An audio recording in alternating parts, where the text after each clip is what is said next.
ሰበር ዜና መጋቢት 18 2018 ጤናንና ፍቅርን ይስጥልኝ ውድ አድማጭ ተመልካቾች እንደምን አረፈዳችሁ። የሰዓቱን አበይትና ሰበር ዜናዎች ይዤ ቀርቤያለሁ። በቅድሚያም አርዕስተ ዜናዎቹን በማስቀደም ጀምራለሁ። ክረምቱን ፋኖና ህወሓት 4 ኪሎ ሊገቡ እየተዘጋጁ ነው፣ ወደ አዲስ አበባ ሊዘምቱ ነው ሲሉ ጄኔራል አበባው ተናገሩ። የብልጽግና አመራሮች ለተከታታይ ቀናት ስብሰባ የተቀመጡ ሲሆን ብልጽግና ሳይቀድሙን እንቅደም በሚል ጦርነት ሊጀምር መሆኑም ተነግሯል። ኤርትራ ወታደሮቿን በግማሽ ቁጥር ወደ ትግራይ ስታስገባ አልቡርሃንም በሰሜኖቹ ጎን ተሰልፏል ተብሏል። ሰሜኖቹ በመቀሌ እየመከሩ ነው። ዝርዝር ዘገባ አሰናድተናል። በሌላ በኩል ፋኖ በአማራ ክልል የሚያደርጋቸውን ውጊያዎች ሲያጠናክር ታላቅ ድሎችን ተቀናጅቷል። በጎጃም በተደረገ ከባድ ጦርነት በመቶዎች የሚቆጠሩ የብልጽግና ወታደሮች ሲገደሉ የሰራዊቱ ከፍተኛ ዋጊዎችን ጨምሮ ኮሎኔል ማዕረግ ያላቸው የተገደሉበት ውጊያም ተደርጓል። ከቡድን እስከ ነፍስ ወከፍ መሳሪያ በፋኖ በገፍ ሲማረክ አንድ ወሳኝ ከተማንም ፋኖ ሙሉ በሙሉም ተቆጣጥሯል፣ ይዳሰሳል። ወዲህ በጎንደር የወረዳ ባለስልጣናት የተገደሉበት፣ በርካታ የብልጽግና ሰራዊቱ የተደመሰሰበት፣ የኮንክሪት ምሽጎች የተደረመሱበት ውጊያም ተደርጓል። እንቃኘዋለን። የአገዛዙ ወታደሮች የቆረቡ የ55 ዓመት አዛውንትን በቡድን ደፍረው ስለመግደላቸው የሚያሳይ አስደንጋጭ ዘገባም ይዘናል። አብራችሁን ስቆዩ እኚህንና ሌሎች መደመጥ ያለባቸው መረጃዎች ታገኛላችሁ።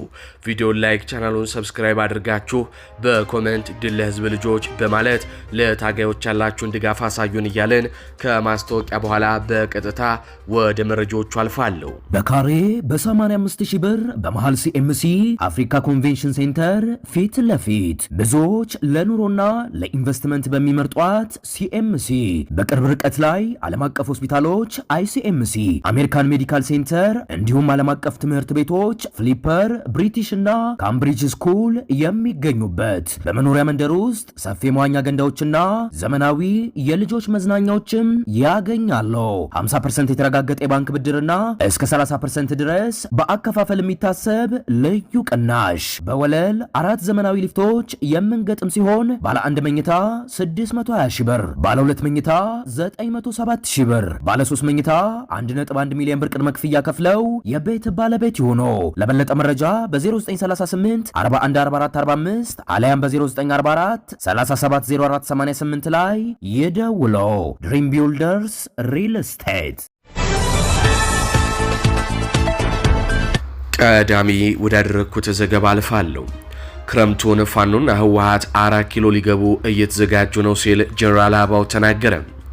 ጄኔራል አበባው ባለፈው ሳምንት ከደረሰባቸው የመተንፈሻ ችግር ሕክምና በኋላ አሁንም ለአብይ አህመድ ምንጣፍ መሆናቸውን የቀጠሉ ሲሆን ትላንትናና ዛሬ እየተደረገ ባለ የአገዛዙ ስብሰባ ላይ ፋኖና ሻቢያ እንዲሁም ህወሓት ክረምቱን ተጠቅመው ወደ አዲስ አበባ ይዘምታሉ፣ ከዛ በፊት እርምጃ መውሰድ አለብን ሲሉም ተናግረዋል። ከሰሞኑ ሶስቱ የሰሜኑ ኃይሎች በመቀሌ ተገኝተው የጦር እቅድ አወጡ በሚል ዓለም አቀፍ ሚዲያዎችን ጨምሮ በርካቶች መዘገባቸውን ተከትሎ አገዛዙ ከፍተኛ ፍርሃት ውስጥም ገብቷል። በዚህም ከሰሞኑ የአዲስ አበባ ሹማምንቶች ከስብሰባ አዳራሽ አልጠፋ ብለዋል። ትላንትናና ዛሬም ከፍተኛ የብልጽግና ጦር አመራሮችን ጨምሮ የፖለቲካ መሪዎች በተገኙበት ሳይቀድሙን እንቅደም በሚል ከፍተኛ ውይይት እያደረጉ ነው። በስብሰባው ላይ ጄኔራል አበባው የነሱ እቅድ ሲሉ የሰሜኖችን እቅድ ክረምቱን ተገን አድርገው ውጊያ በመክፈት አዲስ አበባን ለመቆጣጠር ነው ሲሉ የተናገሩ ሲሆን ጄኔራሉ አክለውም የሶስቱ ኃይሎች ጥምረት ከኛ የሚተናነስ ኃይል አይደለም ሲሉም ተናግረዋል። በስብሰባው ላይ ህወሓት፣ ፋኖና ኤርትራ ስለታጠቋቸው ከምድር እስከ አየር ኃይል መሳሪያዎች ተነስተውም ንጽጽር እየተደረገባቸውም ይገኛል። ነገር ግን ከሰሞኑ የትግራይና የኤርትራ ጄኔራሎች ጠላቶቻችን ከሚያስቡት በላይ አዳዲስ ዘመናዊ ትጥቆችን ታጥቀናል ማለታቸው ብልጽግናን ያስደነግጠና ትክክለኛ ንጻሬ ሰርቶ ወደ ውጊያ እንዳይገባም አግዶታል ተብሏል። የሰሜኑ ጦርነት ከተጀመረ በሱዳን በኩልም የአልቡርሃን ጦር ወደ ኢትዮጵያ ገብቶ የብልጽግናን መንግስት ያጠቃል የሚለውን ጨምሮ የኦነግ ሸኔ ኃይሎች ከሰሜኖቹ ጋር ይተባበራሉ የሚለው ግምገማ ከፍተኛ የብልጽግና ኃይሎችን እረፍት የነሳቸው ጉዳይም ሆኗል። ታዲያ ይህንን ተከትሎ የትግራይ የቀድሞ የሰሜን እዝ መቀመጫዎችን መያዝ አለብን በሚል ትላንትና በስብሰባው ላይ ብልጽግና ድምዳሜ ላይ የደረሰ ሲሆን በሰላማዊ መንገድ ቀድመን እንሞክር በሚልም ተወያይተዋል። በዚህም መሰረት መከላከያ ሰራዊቱ በቅርቡ ወደ ትግራይ ክልል እንደሚገባ አሳወቀ ሲል አፍሪካን ኮንፊደንሻል ዘግቧል። ይህንን ተከትሎ የትግራይ ኃይሎችም ናና ሞክረን እያሉ ነው። የመከላከያ ሰራዊቱ ወደ ትግራይ እንደሚገባ ለትግራይ ባለስልጣናት ማሳወቁም ተሰምቷል። አፍሪካን ኮንፊደንሻል ለጉዳዩ ቅርበት ያላቸውን ምንጮችም ሹካሉኝ ሲል ባወጣው ዘገባ የፌዴራል መንግስት በትግራይ ያሉ የመከላከያ ካምፖቹን ለመቆጣጠር ሰራዊቱን ወደ ክልሉ እንደሚያሰማራ ለክልሉ ኃላፊዎች አሳውቋል ብሏል። ይህ እርምጃ የአፍሪካ ቀንዱን ትኩሳት ሊያቀጣጥል ይችላል የሚል ስጋትንም ፈጥሯል። የጸጥታና ደህንነት ጉዳዮች ላይ ትኩረት አድርጎ ዘገባዎችን የሚያወጣው አፍሪካን ኮንፊደንሻል ድረገጽ የውስጥ አዋቂ ምንጮቼ ነገሩኝ ሲል ያወጣው መረጃ ከዚህ ቀደም የትግራይ ጊዜያዊ መንግስት እንዲሁም ህወሓት ከሰጡት ማስተባበያ ጋር የሚጋጭም ነው። ከዚህ ቀደም መከላከያ ወደ ትግራይ ሊገባ ነው የሚል መረጃ መሰራጨቱን ተከትሎ የትግራይ ጊዜያዊ መንግስትና ህወሓት በጉዳዩ ላይ ምንም አይነት መረጃ እንደሌላቸው ተናግረው ነበር። አፍሪካን ኮንፊደንሻል በዚህ ዘገባው ግን ማዕከላዊ መንግስቱ ሰራዊቱን ወደ ትግራይ ለማስገባት ለትግራይ አመራሮች ማሳወቁን የሚገልጽ ሲሆን ነገር ግን የትግራይ አመራሮች ይህንን እንደማይቀበሉና ወደ ቀጥተኛ ጦርነት እንደሚገቡም መረጃው ያሳያል። ባለፈው ሳምንት አጋማሽ የወጣውና እምብዛም ትኩረት ያልተሰጠው ይህ የአፍሪካን ኮንፊደንሻል ዘገባ በሰሜን ኢትዮጵያ የተፈጠረውን ወታደራዊና ፖለቲካዊ ትኩሳት ምን ደረጃ ላይ እንደሚገኝም በግልጽ ያመላከተ መሆኗል ነው የተባለው። ዘገባው በአሁኑ ሰዓት ህወሓት ባንዳ እያለ የሚጠራቸው ጀነራል ጻድቃን ገብረትንሳኤም ለፌዴራል መንግስቱ ህወሓትን በአጭር ጊዜና በትንሽ ኪሳራ ማስወገድ ይቻላል የሚል ግምገማ እንዳቀረበ የገለጸ ሲሆን ዓለም ትኩረቱን በመካከለኛው ምስራቅ ትኩሳት ላይ ባደረገበት በዚህ ወቅት የፌዴራል መንግስት ከፍተኛ ቁጥር ያለው ኃይሉንና ከባባድ የጦር መሳሪያዎቹን ወደ ትግራይ ማስጠጋቱንም አትቷል። ይህንን ተከትሎም በርካታ የትግራይ ሰራዊትም ወደ ድንበር አካባቢ የተጠጋ ሲሆን የኤርትራ ጦርም በከፊል ጠቅልሎ ወደ ትግራይ ክልል መግባቱንና መቀሌን ጨምሮ በበርካታ የትግራይ አካባቢዎች እንደገባም ዘገባው ያመላክታል። የኢትዮጵያ መንግስት ትግራይ ክልል ሙሉ በሙሉ፣ አማራ ክልል ደግሞ ከዋና ዋና ከተማዎች ውጪም ቁጥጥር የለውም፣ ከቁጥጥር ውጪ ናቸው። ድሮ ሰሜን እዝ ይጠቀምበት የነበረው በትግራይ የሚገኙ ካምፖች በኤርትራ ሰራዊትና በቲዲኤፍ ስርም ናቸው። ሰሞኑን የኤርትራ ዋና ዋና የጦር አመራሮች መቀሌ ገብተዋል። ሰሜኖቹ እየመከሩ ነው። ታዲያ እንዴት ሆኖ ነው መከላከያው ትግራይ ክልል የሚገባው የሚለው ለብልጽግናዎች ለራሳቸውም ጥያቄ ነው። 2013 ዓ.ም የትግራይ ልዩ ኃይል በሰሜን እዝ ላይ መብረቄ ጥቃት ፈጽሞ ከጥቅም ውጭ ማድረጉ አይዘነጋም። ታዲያ ውጥረቶቹ አሁን የቀጠሉ ሲሆን የፌዴራል መንግስቱ ከክረምቱ በፊት ቀድሚያቸው ትግራይ ልግባ በሚል ውጊያ ሊከፍት እንደሆነም እየተነገረ ሲሆን የሰሜኖቹ ምላሽም ይጠበቃል የተባለው። ይህ አፍሪካን ኮንፊደንሻል የተሰኘው የመረጃ ምንጭም ጦርነቱ በሰሜን ኢትዮጵያ አዲስ ግጭት ከተቀሰቀሰም ሁለት አይነት ውጤት ሊኖረው እንደሚችልም የሚጠቅስ ሲሆን ምናልባት አስመራ ያለውን መንግስት እስከ መገልበጥ የሚደርስ ውጤት ሊኖረው ይችላል ሲል አንደኛውን መላምቱን ሲያስቀምጥ፣ ሁለተኛው ደግሞ የአዲስ አበባውን መንግስት አርቆ የሚጥልና መፈንቅለ መንግስት ጭምር ሊያስከትል የሚችል አሊያም ደግሞ የፋኖና የህወሓት ታጣቂዎች የፌዴራል መንግስቱን ጥለው ስልጣን እስከ መያዝ ድረስ ሊያደርሳቸው የሚችል ሁለት መላምቶችንም አስቀምጧል። የ55 ዓመት አዛውንቷ በብልጽግና መከላከያ ሰራዊት በህብረት ተደፍራ ህይወቷ ማለፏ ተነገረ።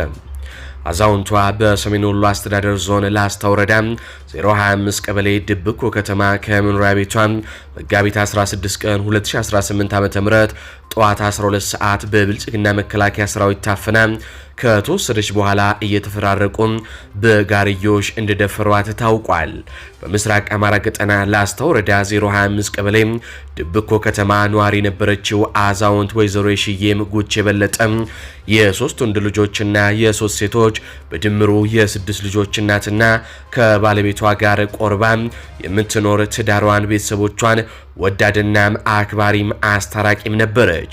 ወይዘሮ የሽዬ ጉቼም በደቡብ እዝ 204ኛ ኮር የብልጽግና መከላከያ ሰራዊት አባላት ታፍና ተወስዳ የተደፈረች ሲሆን መጋቢት 16 ቀን 2018 ዓ.ም አመሻሽ ላይ አስክሬኗን በመኪና አምጥተው ድብኮ ከተማ ከመኖሪያ ቤቷ እንዳቃጠሉት የአይን እማኞች ገልጸዋል። በተያያዘ መረጃ የፋኖ ሚስት ነሽ በሚል ወይዘሮ እማትቀር ተከታይ የምትባልን ግለሰብ አግተው በመውሰድ ሲያንገላቷት እንደዋሉና እዚሁ ድብኮ ቀበሌ ላይ ዲያቆን ዘውዱ ማረገላው አንደበት መንግስቱና ንጉስ ጌጡ የተባሉ ግለሰቦችን አፍነው በመውሰድ ካንገላቷቸው በኋላ ከአንገት በላይ በደረሰባቸው ከባድ ድብደባ አሁንም ድረስ ጆሮአቸው መስማት እንደማይችል ታውቋል። ወከባና እንግልት የደረሰባቸው ግለሰቦች በላስታ ወረዳ 025 ቀበሌ ድብኮ ከተማ ላይ አሉ የተባሉ አስታራቂም የሀገር ሽማግሌዎች በማህበረሰቡ ዘንድ ተሰሚና ተጽዕኖ ፈጣሪ ግለሰቦች ሲሆኑ ይህንን የባንዳነት ተግባር የመራውና ያስተባበረው የአካባቢው ተወላጅ የብልጽግና የላስታ ወረዳ ምክትል አስተዳዳሪ አቶ አዳነ ካሳ እንደሆነ የአይን እማኞች አረጋግጠዋል። በመጨረሻም የአገዛዙ ብልጽግና ወንበር አስጠባቂ መከላከያ ሰራዊት ድብኮ ማርያምና ገብርኤል ቤተክርስቲያን ቅጥር ግቢና ዙሪያውን ምሽግ ሲጭር መዋሉንና ማደሩን የታወቀ ሲሆን ለቀጣይም ንጹሃን የሃይማኖት ተቋማትን ኢላማ እንዲሆኑ ማሳያ ነው ሲልም የአይን እማኞች ገልጸዋል። ይህ በእንዲህ እንዳለ በቀጥታ ወደ ጦር ግንባር መረጃዎች አልፋሉ። በጎጃም ፋኖ በመሳሪያ ምርኮ የተንበሸበሸበት ታላቅ ድል አስመዘገበ። 206ኛና 201ኛ ኮር በመቀናጀት በቆየ ከተማ ባደረጉት እላስጨራሽ ትንቅንቅ 59 የመከላከያ ሰራዊት አባላት ሲደመሰሱ 29 ሚሊሻና ፖሊሶች መገደላቸው ተረጋግጧል።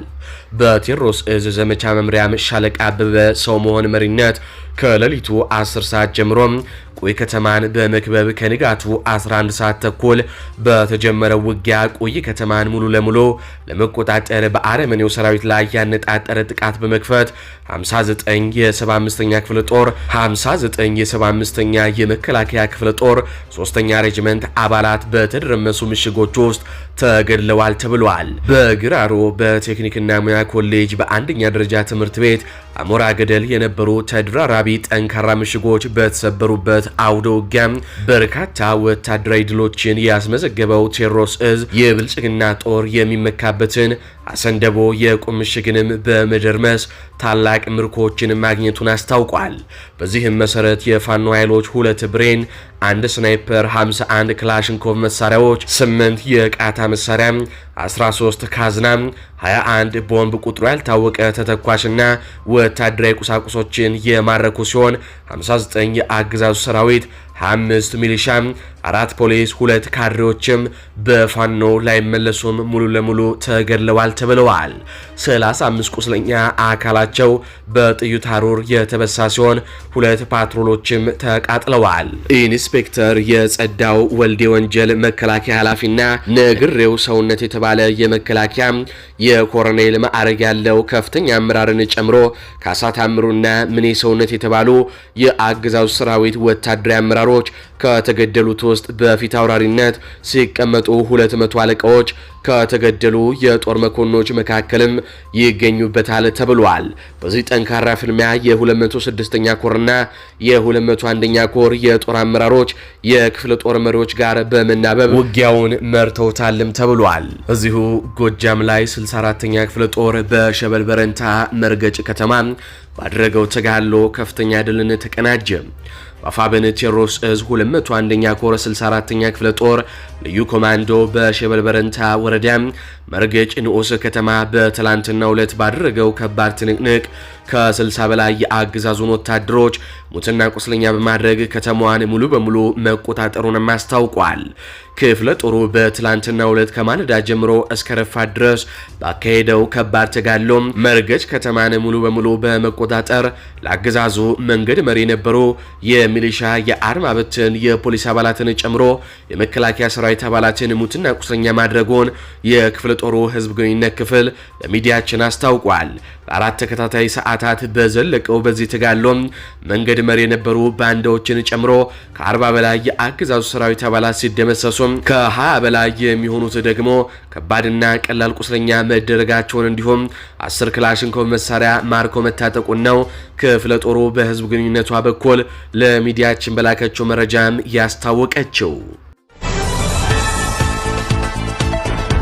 ከጎጃም ስንወጣ ወደ ጎንደር እናልፋለን። በላይ እዝ ዳግማዊ ቴዎድሮስ ኮር ታላቅ ተጋድሎን አደረገ። በትላንትናው ዕለት የአፋብን በላይ እዝ ዳግማዊ ቴዎድሮስ ኮር ከአዘዞ መገንጠያ ወደ ዳባ ማርያም ሬሽን ጭኖ ሲንቀሳቀስ የነበረን መከላከያን አድማ ብተናንና ሚሊሻን ጥምር ኃይል የአማራ ፋኖ ብሔራዊ ንቅናቄ በላይ ዘለቀ እዝ ዳግማዊ ቴዎድሮስ ኮር የብልጽግናን መቅጫም ነበልባሎቹ የታደሎ ብርሃን ክፍለ ጦር ሰራዊት አባላት ልዩ ቦታው ዳባ በተባለ ቦታ ደፈጣ በመጣልና ከበባ ውስጥ በማስገባት የብልጽግናን ኃይል አመድ ሲያደርጉት ውለዋል። ወኔ ርቆትና የፍርሃትን ቅጥቅጥ እየያዘው የመጣው ሞራል ቢሱ ሰራዊት የፋኖን ምት መቋቋም አቅቶት ሙትና ቁስለኛውን ይዞ እየፈረጠጠ ተመልሷል ሲሉም የዓይን እማኞች ገልጸዋል። በተጋድሎም አናብስቶቹ የበላይነትን በመውሰድ በጥምር ተላላኪ ኃይሉ ላይ ከፍተኛ የሆነ ሰብአዊና ቁሳዊ ኪሳራን አድርሰውበታል ነው የተባለው። በጥቃቱ ቁጥሩ በውኔ የማይታወቅ የብልጽግና ኃይል ሙትና ቁስለኛ ከመደረጉም በላይ አስከሬኑን ቁስለኛውን ትቶም እንዲፈረጥጥም ተደርጓል ነው የተባለው። በዚህ አውደ ውጊያ ከፍተኛ የወረዳ አመራሮች የተደመሰሱበትና ቁስለኛ የሆኑበት ግንባርም ነበር ተብሏል። በዚህ አስደናቂ መብረቂያ ኦፕሬሽን አስከሬኑን እንኳን በቅጡ ሳያነሳ ወደ መጣበት ፈርጥጦም ተመልሷል የብልጽግና ጦር። ከዚህ በተጨማሪም የተማረኩ የሚሊሻ አባላትና የነፍስ ወከፍ መሳሪያዎችም መገኘታቸውን የደረሰን መረጃም ያመላክታል። አስከሬንና ቁስለኛ ለማንሳት ከፍተኛ ጥረት ያደረገው ይህ የአገዛዙ ሰራዊት በአይበገሮቹ የታደለው ብርሃን ክፍለ ጦር ረመጦቹ ህልሙ ኦን ሳይሆን የቀረና ቅዠት የሆነበት ሲሆን በብስጭት ቁጥራቸው በውል ያልታወቁ የከብተረኛ ንጹሃንን ረሽኖ የቀረው ኃይል በወጣበት አሸባሪ ግብሩን አሳይቷል ነው የተባለው። በመጨረሻም እንደሚታወቀው በትላንትናው ዕለት አንድ ቪዲዮ በቻናላችን ተለቋል። ይህም የሸዋ ፋኖች የአሳምነው እዝና የሸዋ ጠቅላይ ግዛት እዝ ፋኖች በጋራ አንድነት መድረክ አዘጋጅተው እጅግ አስደናቂ ሆነ ተፈጥሮ ነበር። ከዚህ ጋር በተያያዘ ታዲያ ብዙዎቻችሁ ይህንን ቪዲዮ አልተመለከታችሁትም እና ይህንን ቪዲዮ በቅንጫቢ አሁን እናስመለከታችኋለን። ሙሉን ማየት የምትፈልጉ ሰዎች ደግሞ ትላንትና ሙሉን የ34 ደቂቃ ቪዲዮ በቻናላችን ተለቋል። እሱን መመልከት ትችላላችሁ። አሁን በወፍ በረር ተመልክተነው እንመለስ።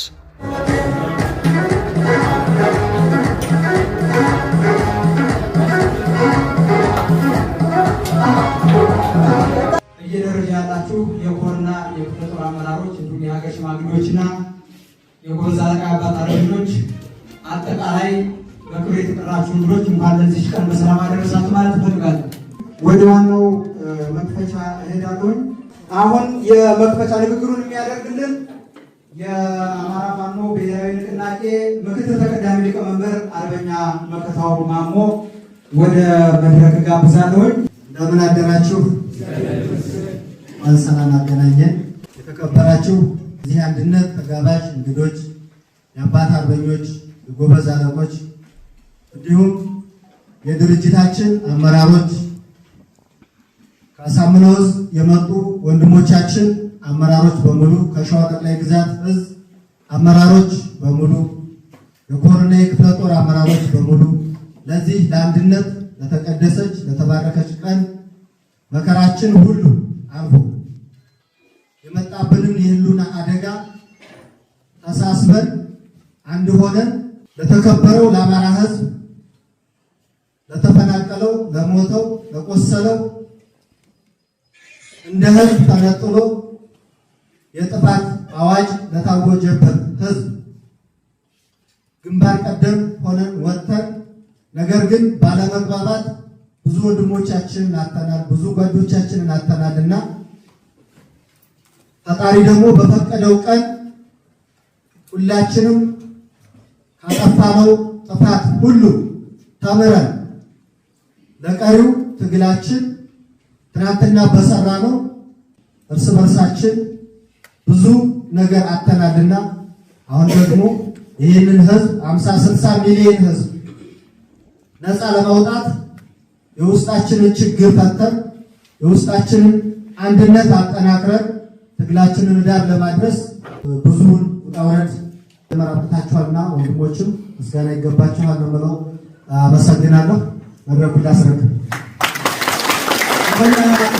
ተማሞ ከልብ እናመሰግናለን። የመክፈቻ ንግግሩን አድርጎልናል። በመቀጠል የአማራ ፋኖ ብሔራዊ ንቅናቄ የደቡብ አማራ ቀጠና ሳምነው እዝ ሰብሳቢ አርበኛ ኢንጂነር ደሳለኝ ሲያስብ ሸዋ የመክፈቻ ንግግር እሱም ያደርግልናል። ወደሱ የተባላችሁ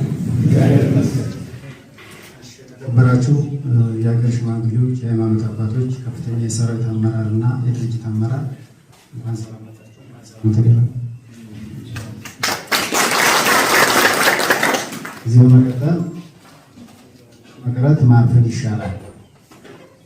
ነገር በሰዓቱ ባይሆንም በወቅቱ ባይሆንም ብዙ ኪሳራ በኋላ ብዙ ዋጋ መከፈል በኋላ ለህዝባችንና ለሰራዊታችን ለደጋፊያችንም ጭምር አንድነት እጅግ በጣም አስፈላጊና ወሳኝ ስለሆነ አንድ ሆነን ዛሬ በየቀጣናው እየተንቀሳቀሰን እንግዲህ እዚህ ቦታ ደርሰናል ማለት ነው።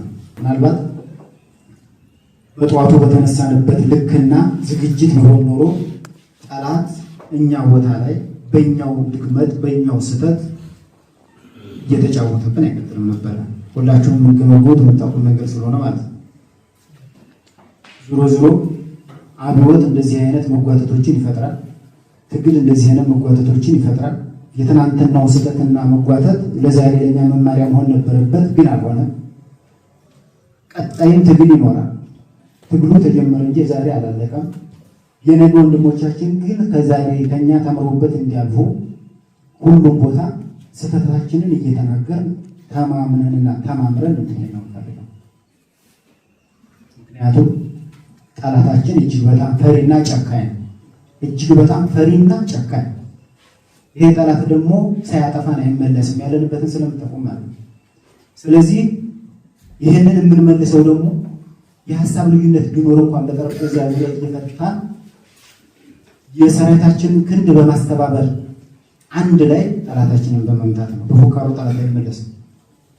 ለዚያ በቂ ዝግጅት፣ የስነ ልቦና ዝግጅትና ቁርጠኝነት ከህዝባችንም ከሰራዊታችንም ከከፍተኛ አመራሩም ይጠበቃል ማለት ነው። እኛ እውነት ለመናገር ምክንያትም ጭምር ሆነናል። ምክንያትም ጭምር በጣም በሚያሳዝን ሁኔታ የሸዋ ትግል እኮ ወደ አንድ ቢመጣ ይሄን 4 ኪሎ እንደርስ ነበር የሚሉን ምክንያት የሚያደርጉን አሉ። ከዚህ በኋላ ምክንያት አልሆንም። ምክንያት አልሆንም። ትግላችን እንዳይበላሽ መጠበቅ ባለብን ልክ እንጠብቀዋለን። መውደቅ ካለብንም ትግላችንን ለመጠበቅ እንወድቃለን። መቅረት ካለብንም ትግላችን የትኛውም ቀጣና ላይ ለመቅረት ዝግጁ። ከዚህ በኋላ የሚያሳስበን የህዝባችን ጥያቄ፣ የሰራዊታችን ጥያቄ የትግሉ ግለቱን ጠብቆ መጓዝና ብቻ ነው። ትግሉ ውስጥ ብዙ አረሞች አሉ፣ ብዙ አረም። ስለዚህ ለአረሞች ቦታ ሳንሰጥ፣ እድል ሳንሰጣቸው ለእውነተኛ የትግል ደጋፊዎችና ባለቤቶቹ ቅድሚያ እየሰጠን ትግላችን ወደፊት ማራመድ አለብን ማለት ነው የምፈልገው። ከምንም በላይ ስለተገናኘ እናመሰግናለን። ጨርሻለሁ። ቪዲዮ እጅግ የሚያስደስትና እጅግ በጣም የፋኖ ፍቅር የታየበት ሌሎችንም ሁነቶች የምትመለከቱበት ነው።